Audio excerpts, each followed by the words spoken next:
So the other video interrupted this last question, so I'm going to do it again, but more slowly. The first thing they want to do is have you define if it's growth or decay. So what you need to do is look at the base.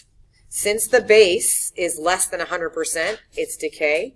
So you'll write decay. But then you also need to give a justification of why.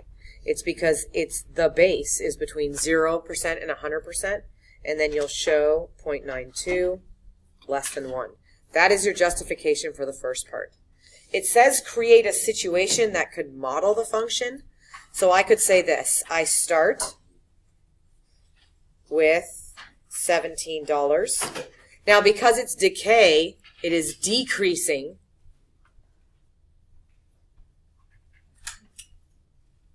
at a rate of, well, if it was at 100%, but now it's at 92%, it's decreasing at a rate of 8%.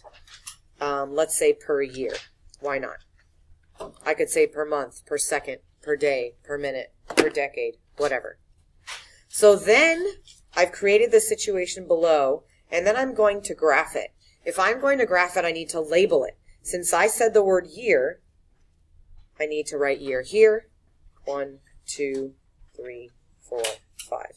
And since I'm talking about money, because that's what I said I'm starting with, then I'll put money over here.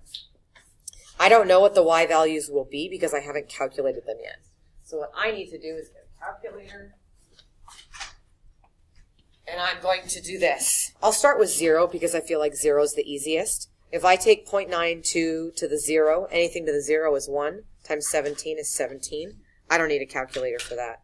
But then what I will do is go 0.92 to the first power, which is 0.92, and then multiply that by 17, and I get 1564. Remember to round to the nearest hundredth. Now I'll do the 2, 0.92 squared.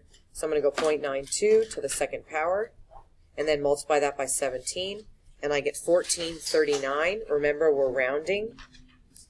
Do the same thing for negative 1, 0.92 to the negative 1, and then times 17, 1848 rounded, and then 0.92 to the negative 2 times 17 rounded is 20.09.